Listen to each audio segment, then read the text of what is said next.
যারা পুলিশে দুর্নীতি করতে চান তারা ছেড়ে দেন, পুলিশের চাকরি দরকার নেই। দুর্নীতির বিরুদ্ধে জিহাদ ঘোষণা করবে।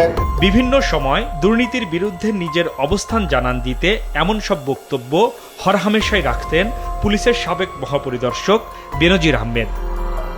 দুর্নীতির বিরুদ্ধে হুইসেল ব্লোয়ার হিসেবে দায়িত্ব পালন করবে। চাকরিতে থাকাকালে 5 বার পুলিশের সর্বোচ্চ পদক বাংলাদেশ পুলিশ মেডেল BPM ও সততার প্রতীক শুদ্ধাচার পুরস্কারও পান বেনজির।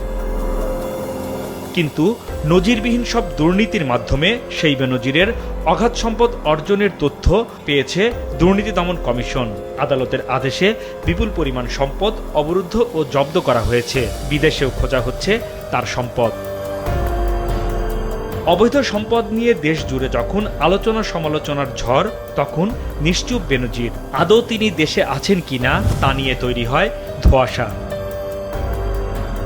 তবে আইনশৃঙ্খলা রক্ষাকারী বাহিনী ও ইমিগ্রেশনের বিভিন্ন সূত্র বলছে, গত 4 মে স্ত্রী ও সন্তানদের নিয়ে সিঙ্গাপুর হয়ে দুবাই গেছেন বেনজির।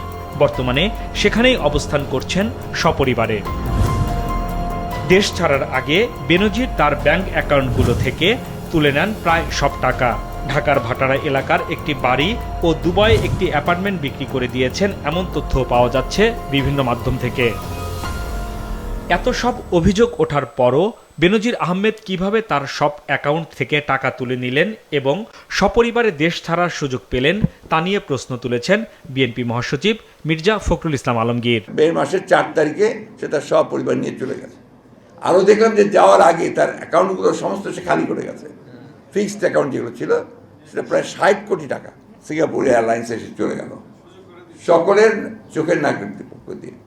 তাহলে এই যে কথা বলছেন যে কেউ ভাত ছাড় পাবে না, আমরা সবাইকে বিচার করি, সবাই, এটা কি আপনার মানুষকে আহম্মক মনে করেছেন? বাংলাদেশের মানুষকে, বাংলাদেশের মানুষ তো আহম্মক না, সবাই বোঝে যে এগুলো হচ্ছে আপনাদের সমস্যা, লোক দেখানো, প্রতারণা, যেভাবে এখন পর্যন্ত প্রতারণা করে আপনারা দেশ শাসন করছেন। ওয়ালটন ফ্রিজ কিনে অনেকের মতো আপনিও হয়ে যেতে পারেন মিলেনিয়াল।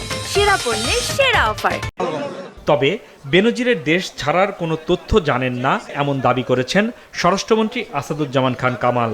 ব্যক্তিগত অপরাধের দায় পুলিশ বাহিনী নেবে না বলেও মন্তব্য করেন তিনি। তাকে তো এখনো আমরা নিষেধাজ্ঞা দেইনি, সে নিষেধাজ্ঞার আগে চলে যেয়ে থাকে। আমি এখনো কিন্তু সঠিক জানি না সে আছে কিনা চলে গিয়েছে। আমাকে জেনে কথা বলতে হবে। আপনারা যেই প্রশ্নটা করছেন আমাকে জেনে কথা বলতে হবে। সে যে আসেন কিনা না আসেন সেটা আমি এখনো সুনিশ্চিত নই।